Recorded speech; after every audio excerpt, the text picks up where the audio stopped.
my life, my hair has been natural, you know. But so for me, it's no spiritual, significant whatever. It's just what I do. I thought it looked good. Yeah, so everybody's reason is different. I think that's awesome, and we can have this kind of dialogue. So now here's the next thing is, okay, how many of you all work in corporate America? Okay. How many of you all work for yourselves?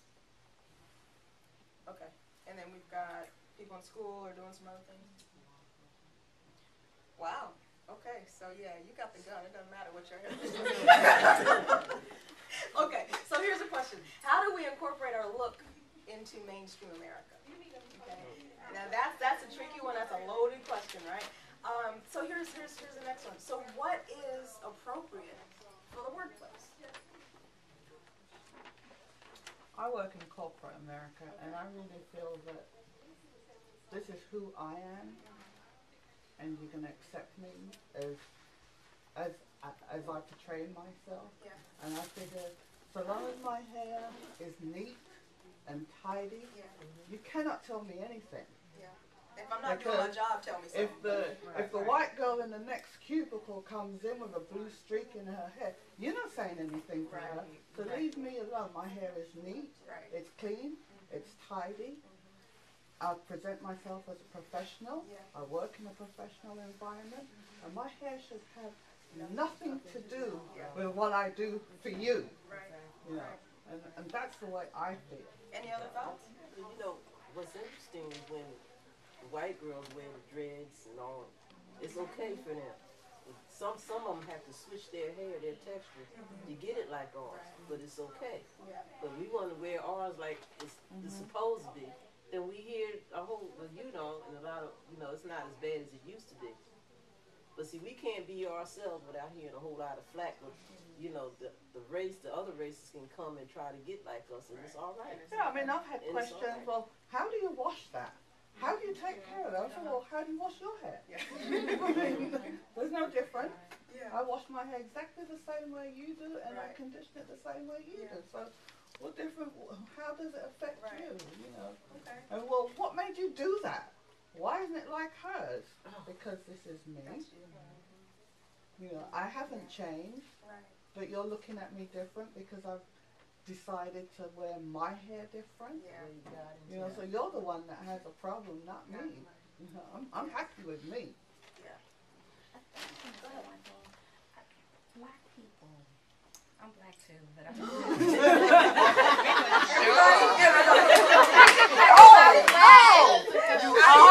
black people like I'm not black, but I remember in 1997 there was this woman who wore braids, and she worked for the Marriott up in Washington, D.C. It was a big old case because they wanted to fire her. I can't really remember the details about it, but she won a case, and so she was allowed to wear her braids. Now, with Caucasian people, they don't have a problem with wearing braids. This is back in 97, 98, but all the black people did. They had a problem with wearing braids. My boss, I'm not going to mention any names, when I used to wear Senegalese twists, or people would wear the freestyle braids or just braids in general, she would tell us, take that off, that you don't need to look like that with your hair straight. And so what I found out that black people have the problem with natural hair and wearing braids more so than white people. And like someone said, they're like, oh wow, that hair's so pretty, how do you get your hair like that? They're so curious, and they think it's beautiful, and they think it's just great. But I think a lot of black people are still caught up in that slave mentality.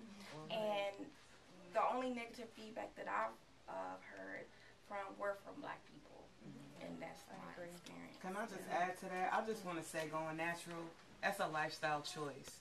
That's not something that you just say, okay, I want curly beef today, or I'm going to perm my hair the next day. Number one, whatever condition your hair is in the first place, you have to transition yourself in order, whether you're forced to do it or you want to do it. You still have to cross that line and become natural. It becomes a lifestyle. The longer you learn how to be natural, the longer you learn to accept yourself and be natural. So if you're classy with who you are as a natural person, everybody will accept you because you're carrying yourself the way you're supposed to carry yourself. You have to be confident in yourself in order to be natural. Just as well as you're confident enough to wear weave. It's the same thing. Some women are not comfortable wearing wigs or weave. They just cannot do it. because they don't have that mentality like, oh, that's just too fake for me. I just can't do it. What can we do? Where it's fine for other women, going natural is definitely a lifestyle. And for women, I say to women, especially us, have you ever seen what your hair looks like? Your real hair, from out the root, no chemical, no nothing. Have you ever seen what your hair looks like? From their age. From their age on, have you ever taken a second and thought about, I wonder what my real actual hair looks like and what it would look like if I grew it out? I always thought like that when they was, well, I'm from the hot comb area. Mm-hmm. And I hated getting burned with those things. And I said, well, leave it like it is. It just curls up. Exactly. What's the whole thing look like curled up? Right. Like those things. And see, for our generation, we were tired of being burned by the relaxer.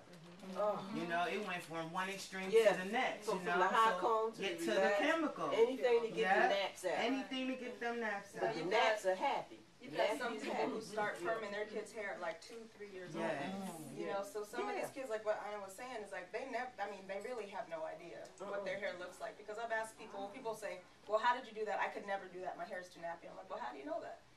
When you know, how long have you actually sat and waited to see what your texture is? Right. And What see, is because nappy? Right. What is nappy? I wanted to say something. So I was natural. I've been natural a couple of times, and last year I got a perm, and about 10 years ago, let me go back. About 10 years ago, my hair started shedding in the middle of my head. I went to my dermatologist, and I was like, oh, you know, my hair's coming out. And he was like, okay. He was like, well, you probably need to go natural. And I was like, you know, it was like, you know, 2000. I'm like, I know one person with a natural hairstyle. I was like, no. And so he was like, okay, well, your hair's gonna fall out. Like, okay, you know. So I was. So I had all this here, but in the middle of my head, it was like this long. And so finally, I transitioned. I went back and forth, back and forth. So last year, I was like, I'm gonna get a perm. Got the perm. When I got to work, everyone was like, it's so great, it's so great. Especially my black coworkers, women. Oh, it's so great, so great. The black women liked it? Yes. So then my hair started falling out again, and I'm like, you know what, I'm done. So I started transitioning earlier this year. So my coworkers were like, so what's going on with your hair? You know, the laughing more. And I was like, well, I'm going natural again. And they both were like, they're both different ages. One's like 50, one's like 34.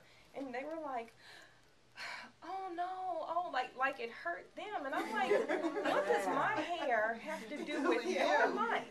You know, I'm like, I just don't understand how I carry myself. People feel what they don't understand. Yeah, and I'm just like, and a lot of people don't understand. I couldn't understand that. So I just chopped it off last week. And when I came to work, the one that was like 50 was like, it's not cute.